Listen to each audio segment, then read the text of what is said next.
Assalamualaikum, salam sejahtera dan selamat kembali semula ke channel Abang. Terima kasih sangat-sangat sudi nak dengarkan cerita yang Abang nak sampaikan. Ini semua adalah pengalaman daripada ramai orang hantarkan kepada Abang. Moga-moga menjadi iktibar dan pengajaran untuk kita semua. Begitu juga pengajaran untuk Abang.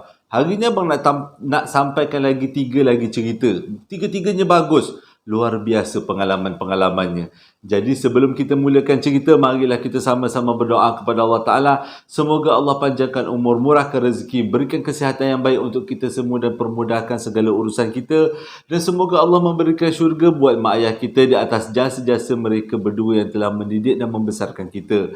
Jadi, Abang mulakan cerita kali ini dengan A'udzubillahiminasyaitanirrajim. Bismillahirrahmanirrahim. Cerita kali ini berlaku pada tahun 2002 dekat Kedah, tapi tak beritahu dekat Abang dekat kawasan Kedah yang mana. Mungkin Pendang Kedah, mungkin Alor-Star Kedah. Tapi yang sampaikan ke Abang ni namanya Siti. Disampaikan kepada Abang cerita ini menggunakan email. Cerita ni berlaku tahun 2002. Waktu tu, waktu perkahwinan makcik dengan pakcik dia. Pada waktu tu, dia ni daripada keluarga makcik dia. Makciknya kerja kilang. Dan pakcik dia pula, bakal suami makcik dia adalah seorang engineer kerja kilang yang sama. Jadi nampak tak ada yang tak kena.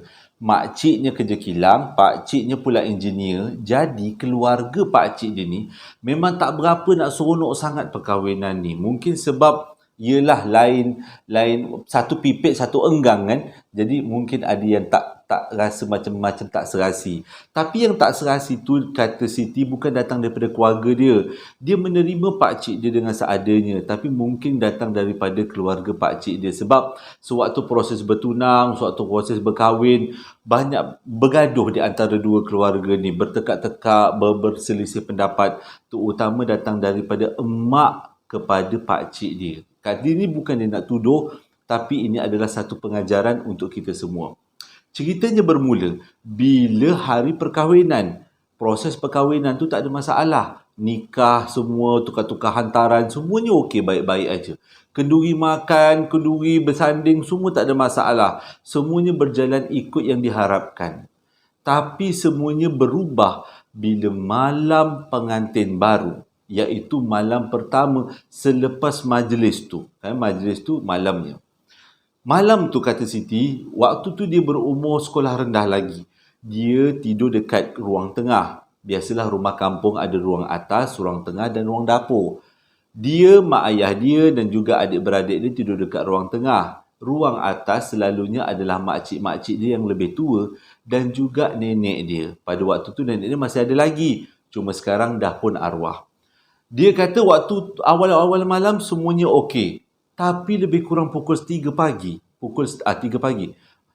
Tiba-tiba dia rasa macam tidurnya terganggu. Macam ada sesuatu yang tak kena. Jadi dia buka lah mata. Dia tengok keadaan sekeliling. Mak ayah dia tak ada dekat tempat tidur. Jadi dengan mengesat-ngesat mata, Siti pergilah ke ruang atas. Sebab dia dengar macam ada orang kecoh-kecoh dekat ruang atas. Bila dia tengok apa yang terjadi kat ruang atas, semua orang tengah mengelilingi nenek dia. Termasuk pakcik, makcik, saudara mara. Semuanya orang besar, kanak-kanak tak ada. Jadi dia rasa pelik, apa sebenarnya yang berlaku pada nenek dia. Dia tanya dengan mak dia. Mak kenapa? Mak, nenek kenapa? Belum sempat nak mak dia jawab, keadaan nenek dia bertambah teruk. Rupanya, dari apa yang Siti nampak, nenek dia seolah-olah kena cekik dengan seseorang. Kena cekik yang menyebabkan neneknya meronta-ronta. Dia pun tak nampak apa yang cekik nenek dia. Tapi keadaan nenek dia sangat kesian. Seperti mukanya merah, dia cuba tarik sesuatu seolah-olah macam ada benda yang mencekik nenek dia pada waktu tu. Muka nenek dia terus berubah jadi merah, terus jadi pucat. Jadi pakcik dengan makcik dia ada yang azan, ada yang cuba baca ayatul kursi. Keadaan jadi sangat kucar kacir. Bayangkan, mak kita dalam keadaan yang tak sedar, tak tahu datang daripada mana puncanya.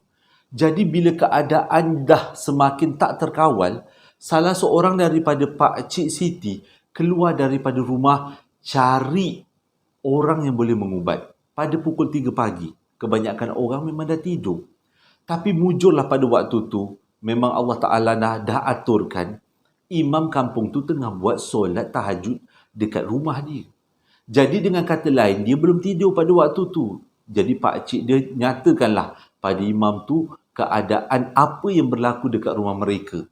Jadi disebabkan dalam keadaan yang darurat, imam ni tadi ikut Pakcik Siti balik ke rumah. Rumah Siti lah. Bila sampai dekat rumah, keadaan jadi bertambah teruk. Seolah-olah benda tu tahu yang imam tu datang untuk memperbetulkan keadaan. Nak bagi ruqyah-ruqyah. Jadi, nenek dia makin teruk meronta. Jadi, mujurlah imam tu memang biasa dengan ruqyah-ruqyah ni. Jadi, dia pun pergilah dekat nenek tu. Dia cuba untuk meruqyah nenek tu. Ambil masa juga dalam lebih kurang setengah jam macam tu. Keadaan nenek memang sangat menakutkan dan sangat kasihan. Meronta-ronta, cuba ditenangkan oleh anak cucu. Tapi, tak berjaya. Selepas diruqyahkan dalam beberapa minit, akhirnya nenek dia tenang. Tenang dan mukanya seolah-olah terlalu penat. Jadi imam tu tanya, ada tak dia buat apa-apa? Ada tak dia terlangkah bendul ke, terlangkah apa ke, terpotong pokok ke? Nenek dia cakap dia tak ada apa-apa, dia tak ingat pun apa yang dia buat. Sepanjang malam waktu dia meronta-ronta tu, dia tak ingat apa-apa. Jadi dengan kata lain, badan dia telah diambil oleh sesuatu. Tapi sewaktu imam tu buat ruqyah ke atas Nenek Siti ada cakap beberapa benda, iaitu jangan kacau aku dalam keadaan yang sangat garau. Suaranya sangat garau. Dia cakap jangan kacau dia. Sah. Bila dah macam ni keadaannya, kata imam tu, ini bukan benda liar. Ini dihantar oleh sesuatu. Mungkin ada orang yang dengki dengan keluarga ni, hantarkan sesuatu. Jadi, selepas lama berfikir, imam tu buat keputusan. Mungkin kita tak nak syakwa sangka, tapi mungkin kita tengok hantaran yang dihantar oleh pihak lelaki. Semua hantaran dikeluarkan daripada bilik pengantin. Pada waktu tu, Pakcik Siti yang baru bernikah dengan makciknya siang tu tadi, nampak macam mukanya seperti gundah gulana. Seperti ialah hantaran tu sebenarnya datang daripada pihak lelaki, kan, daripada pihak dia. Jadi kalau terjadi macam ni, seolah-olah seperti keluarganya yang dituduh. Tapi nak tak nak kita kena cari puncanya. Tanpa punca, kita tak boleh nak perbetulkan keadaan. Jadi imam tu belik setiap hantaran yang ada, yang dihantar oleh pihak lelaki. Dalam banyak-banyak hantaran, ada satu hantaran yang pelik, iaitu gubahan bunga sabun. Pada waktu 2002, gubahan bunga sabun memang sangat popular untuk dijadikan hantaran. Dan itu adalah salah satu hantaran yang ada pada malam tu, yang ada pada hari tu. Setelah dibelik-belik bunga ni, ustaz tu cakap, imam tu cakap, seolah-olah ada benda yang hitam, benda yang menakutkan pada bunga ni. Jadi setelah dibelik-belik, imam tu mengucap panjang. Di bawah ukiran bunga sabun, ada tulisan-tulisan berbentuk tulisan siam. Tak ada orang pun faham tulisan apa yang ada ditulis pada bunga sabun tu. Tapi memang tulisannya, mengikut kata imam tu, yang memang dah biasa meruqyah orang, tulisan tu adalah mentera. Mentera untuk mencelakakan atau menghuru-harakan suasana majlis. Jadi, hantaran bunga, hiasan ukiran bunga sabun tu dibawa keluar daripada rumah dan dimusnahkan. Dimusnahkan, caranya macam mana? Siti tak cerita dekat abang.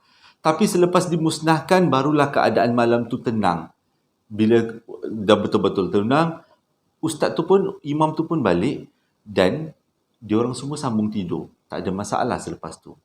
Tapi kejadian yang lebih menakutkan berlaku 3 hari selepas malam tu.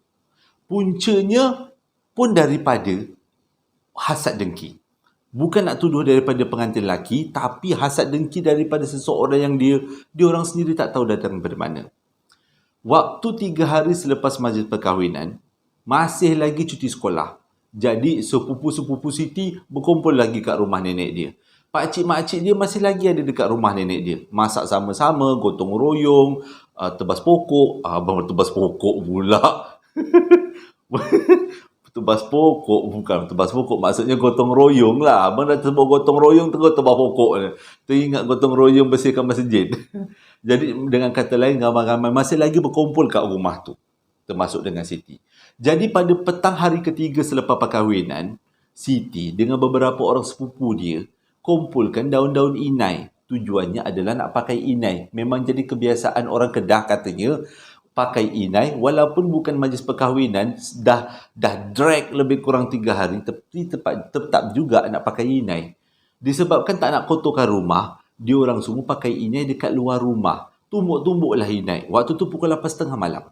Dia orang tu buka pintu dapur yang paling belakang sekali. Dia buka, kumpullah ramai-ramai perempuan kat situ, budak-budak sekolah rendah semuanya termasuk Siti, tumbuklah inai sambil-sambil berborak-borak.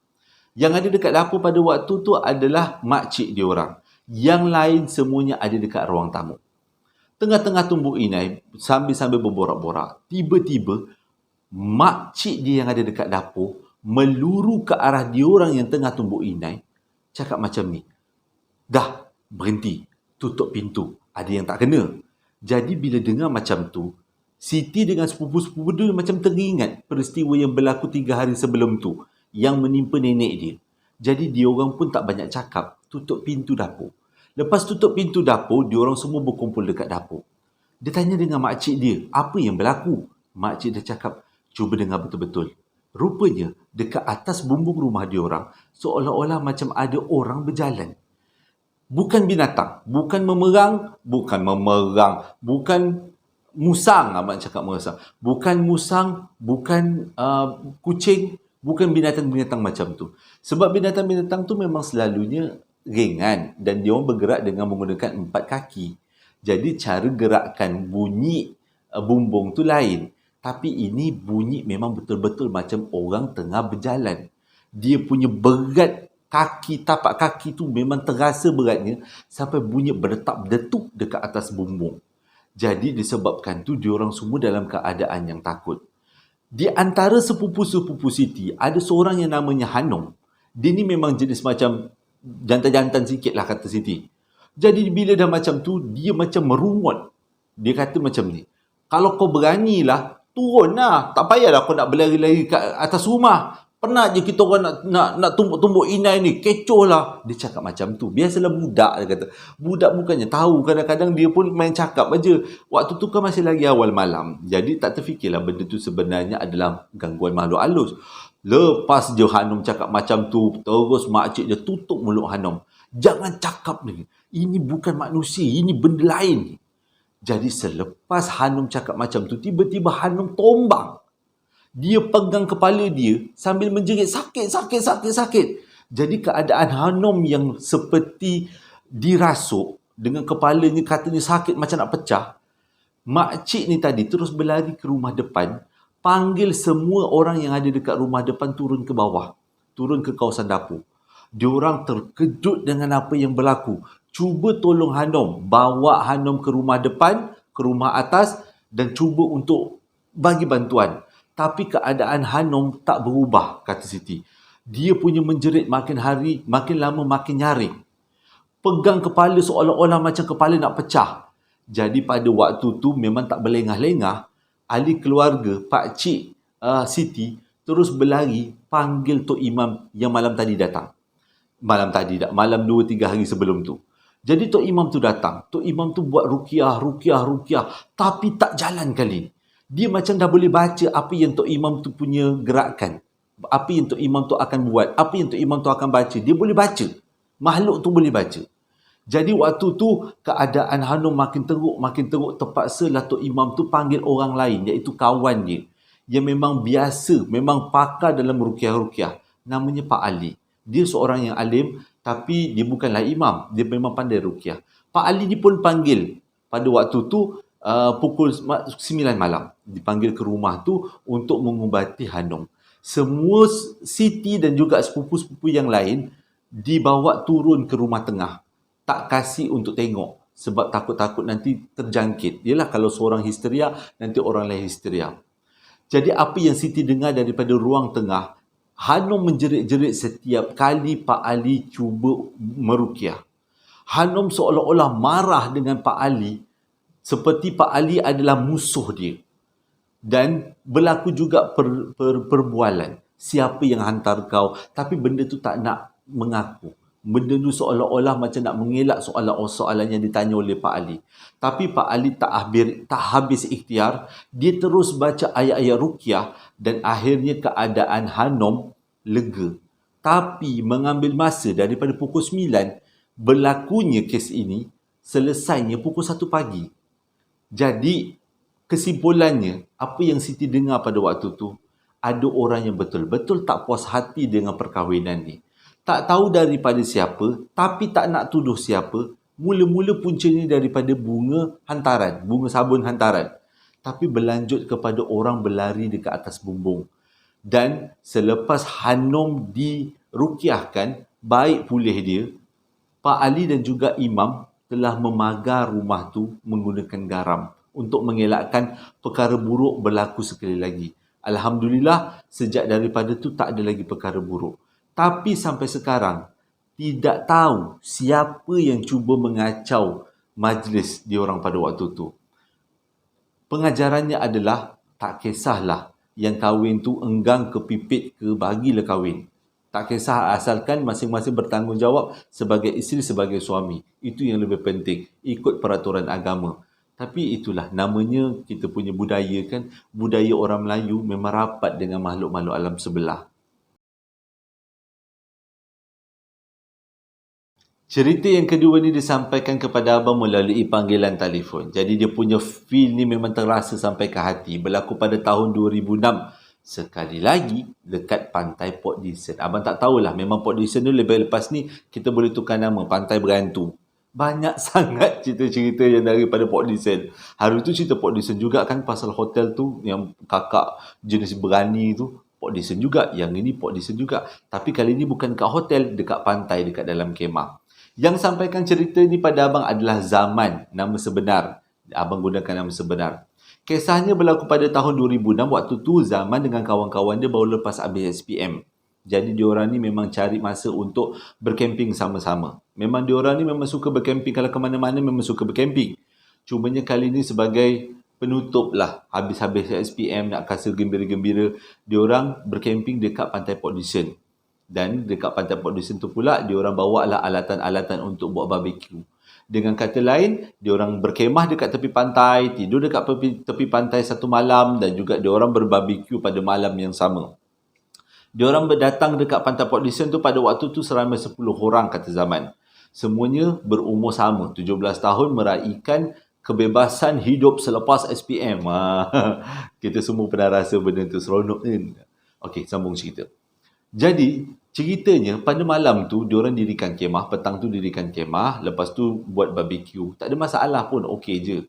Dalam pukul maghrib dah lepas tu, tiba-tiba ada datang seorang pakcik. Pakcik tu beritahu, kalau boleh nak kemah dekat sini boleh.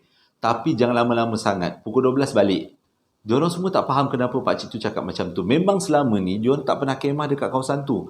Dia tak beritahu pada abang dekat Port Dickson pantai mana, tapi itulah dia kata. Tak ramai orang berkemah dekat situ sebab kat situ kebanyakan orang percaya tempatnya keras.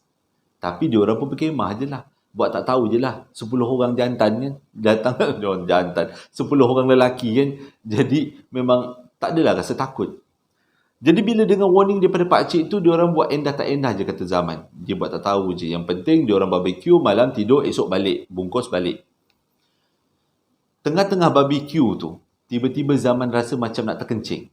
Dia pun pergilah dekat semak yang dekat. Tak naklah pergi toilet. Dia kata toilet jauh sangat. Dia pergi semak yang dekat. Dekat je kat situ, kencing kat situ je. Dah habis-habis kencing kat situ, dah sudah kencing tu, dia pun balik dekat kemah.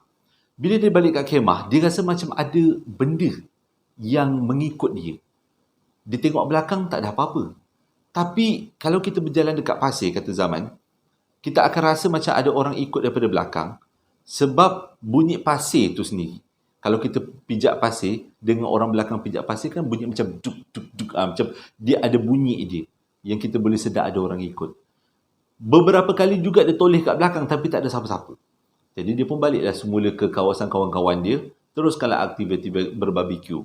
Dan aktiviti berbarbecue pun habis lebih kurang pukul 12 ke pukul 1 pagi. Diorang semua masuk tidur dekat kemah masing-masing. Satu kemah ada 3, ada 4 orang. Jadi kemah Zaman pada waktu tu 3 orang. Dia dengan kawan dia berdua je. Jadi dengan kata lain 3 orang je dalam satu kemah. Entah kenapa dia kata malam tu keadaannya panas betul. Lebih kurang pukul 3 pagi, tiba-tiba dia rasa nak terkencing. Dia pun pergilah keluar daripada kemah. Tak ada hati dia nak pergi kencing dekat toilet. Dan tak ada hati juga dia nak kencing dekat pantai. Kan tak pasal-pasal bengkak. Pantai kan? Kita tahu kalau laut-laut ni memang ada benda-benda yang kurang baik waktu malam. Yalah, orang kata kerajaan alam sebelah ada dekat laut kan. Jadi elakkan daripada kencing dekat pantai. Dia pun pergilah dekat tempat semak, tempat mana dia kencing. Belum sempat dia sampai kat tempat dia kencing, tiba-tiba dia tersungkur. Dia kata dia pun terkejut kenapa dia tersungkur. Dia rasa seolah-olah macam badan dia kena tolak daripada belakang. Boleh rasa macam ada tolak. Macam ada tangan yang tolak. Jadi dia tersungkur. Tak jadi kencing dia. Terus bangun, lari balik ke kemah. Sewaktu dia berlari balik ke kemah, dia nampak seolah-olah macam ada pakcik tu, pakcik yang sama, duduk dekat belakang satu pokok.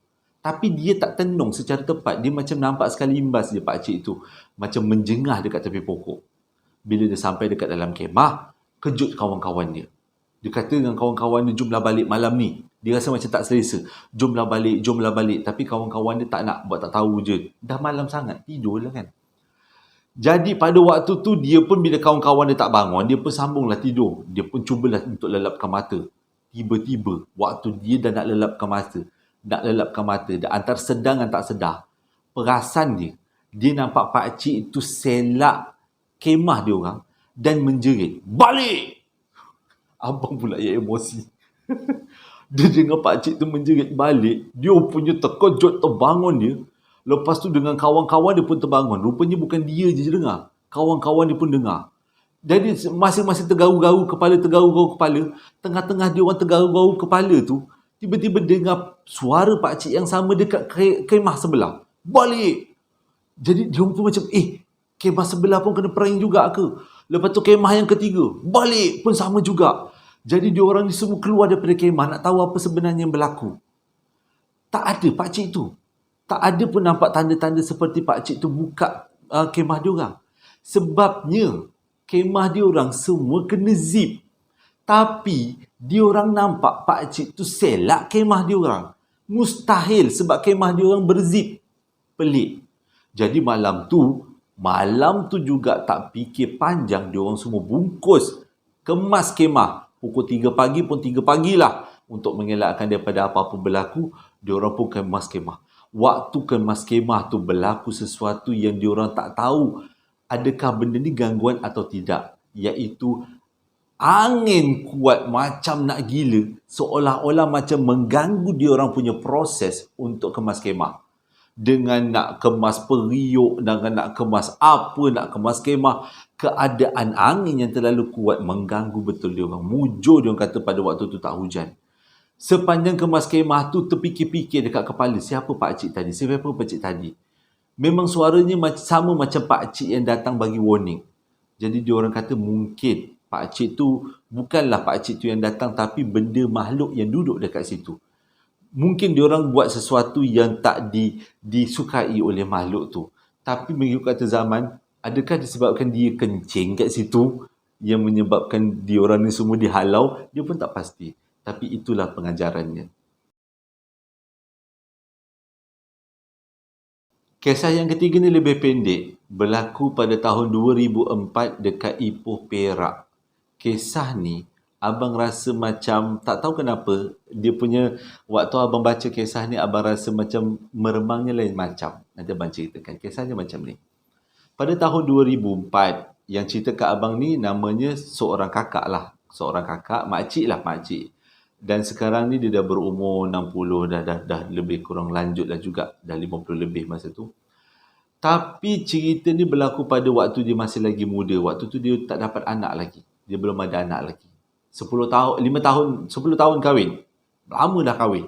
Tapi tak dapat anak.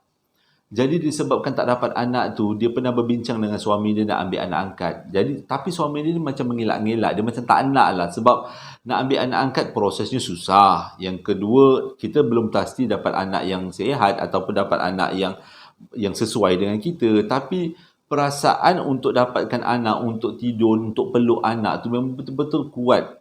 Dia tahu dia tak boleh mengandung. Kata Fauziah kata dia tahu dia tak boleh mengandung. Tapi itulah caranya untuk dia melimpahkan kasih sayang seorang ibu walaupun dengan anak angkat. Jadi dia pujuk sama dia, pujuk, akhirnya dapatlah kebenaran untuk dia ambil anak angkat. Cari pula ni. Lepas dah pujuk suami, cari pula mana anak angkat, cari. Rupanya ada satu keluarga. Dia dapat anak angkat daripada orang lain. Anak terbuang daripada orang lain. Jadi tanya dengan keluarga tu boleh tak bagi anak tu dekat dia. Pada waktu tu anak tu berumur 3 tahun, 2 tahun lebih kurang, 3 tahun. Lebih kurang macam tu.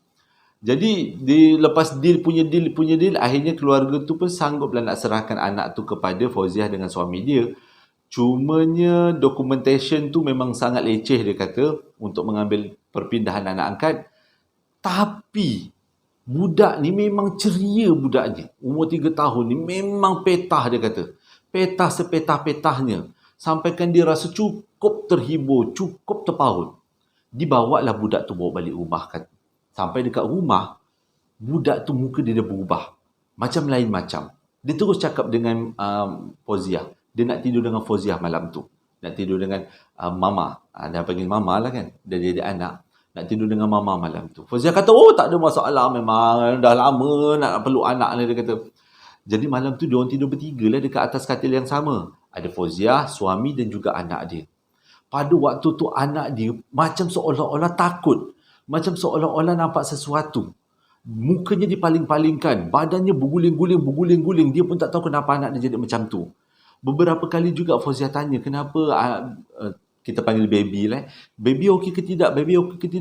Dia macam seolah-olah macam ketakutan. Tapi tak nampak kepada apa yang dia takut.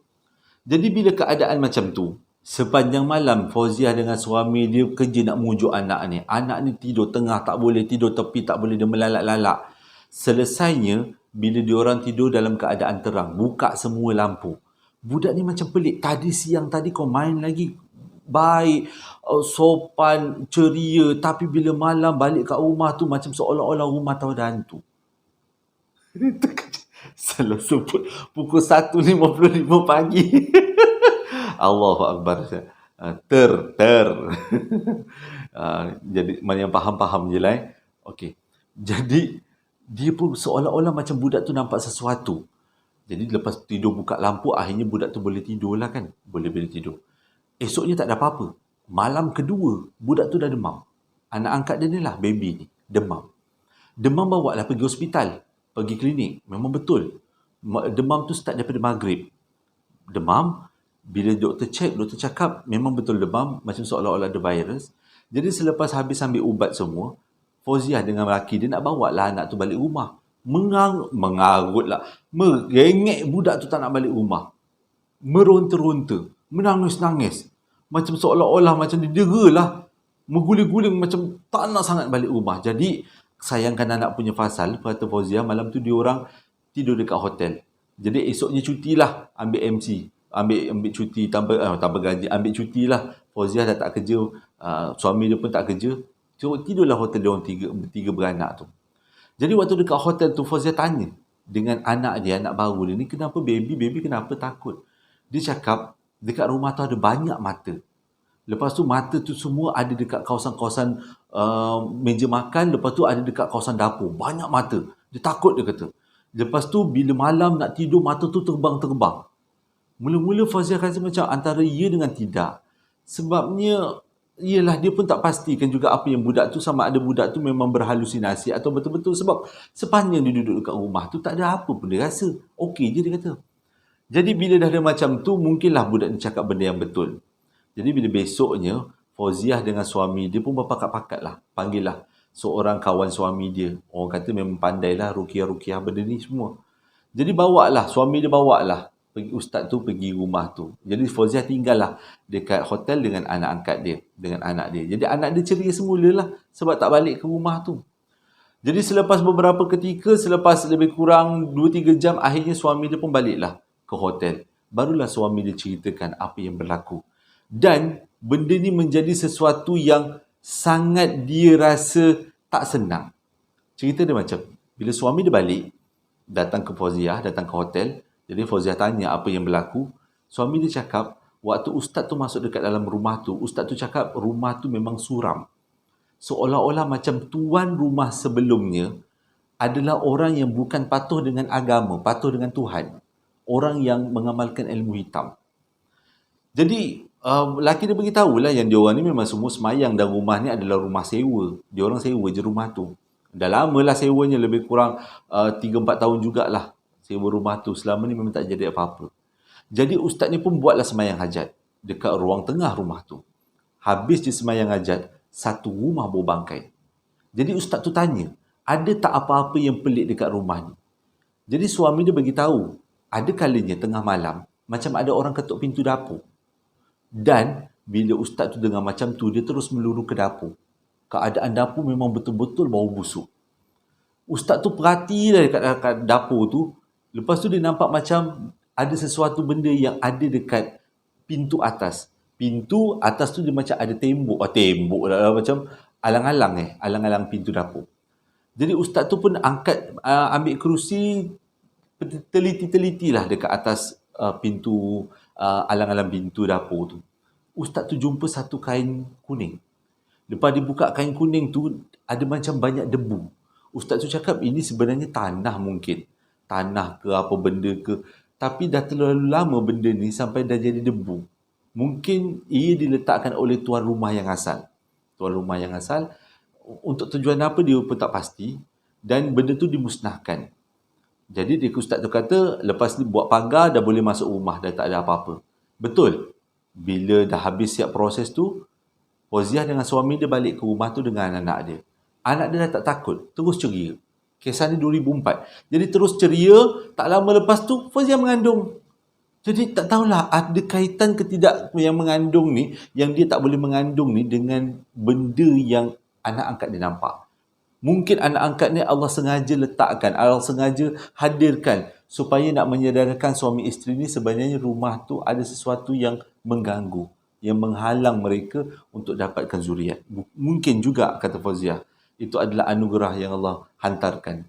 Jadi Alhamdulillah, sekarang ni anak angkat dia dah berumur 24 tahun, dah besar, dah ada kerja sendiri dan dia pun ada anak yang sekarang ni berumur 10 tahun, anak betul dia. Dan dia kata pesan dia kepada semua yang mendengar, kalau sewa rumah, pastikan siapa orang yang duduk rumah tu sebelum tu. Tak kisahlah ruqyah rumah tu dulu. Ruqyah rumah lah. Pagar rumah tu dulu. Yang penting untuk mengelakkan perkara-perkara buruk berlaku.